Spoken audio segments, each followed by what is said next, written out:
Banyak orang berpikir tahun 2030 masih lama. Tapi yang tidak disadari banyak orang, para miliarder dan investor besar sudah diam-diam memindahkan uang mereka ke aset tertentu. Karena dalam setiap krisis besar selalu ada dua jenis orang, yang kehilangan segalanya dan yang justru menjadi sangat kaya.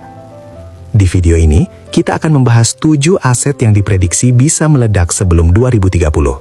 Beberapa mungkin sudah kamu kenal, tapi aset nomor terakhir mungkin tidak pernah kamu duga. Sekarang coba kita pikir sebentar. Setiap 10-20 tahun, dunia selalu mengalami krisis besar.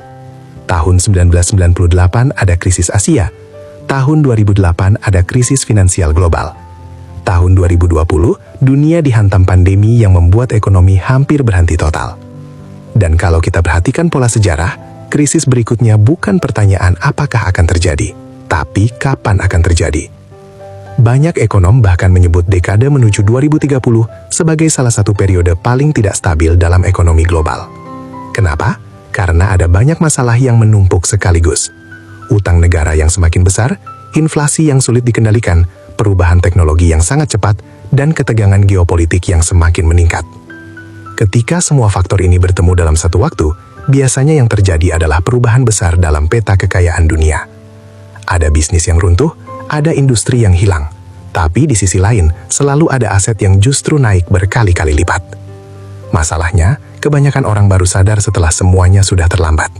Saat harga sudah naik tinggi, saat kesempatan emas sudah lewat. Itulah kenapa banyak investor besar selalu berpikir jauh ke depan. Mereka tidak menunggu krisis datang, mereka bersiap sebelum krisis terjadi. Sekarang pertanyaannya, kalau krisis besar benar-benar terjadi sebelum 2030, aset apa yang kemungkinan justru akan naik? Mari kita mulai dari yang pertama. Emas.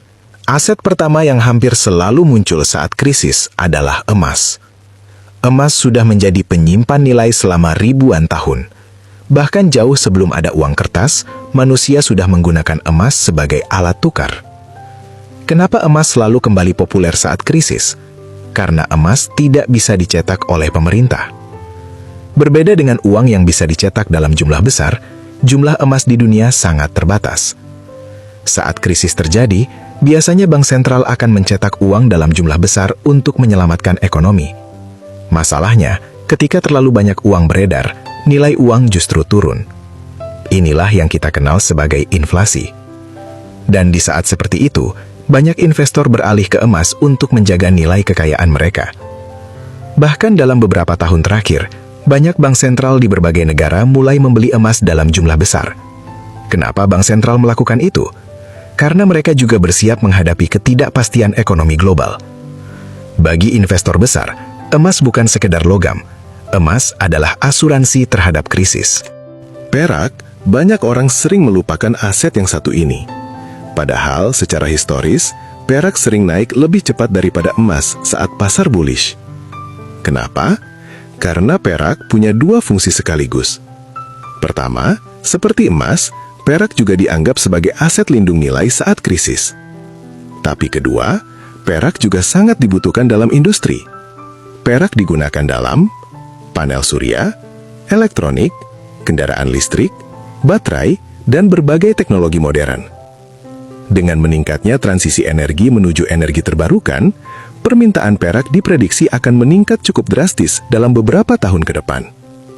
Artinya, perak tidak hanya didorong oleh ketakutan krisis, tapi juga oleh pertumbuhan teknologi dan energi masa depan. Inilah yang membuat beberapa analis percaya bahwa perak bisa menjadi salah satu komoditas yang sangat menarik sebelum 2030.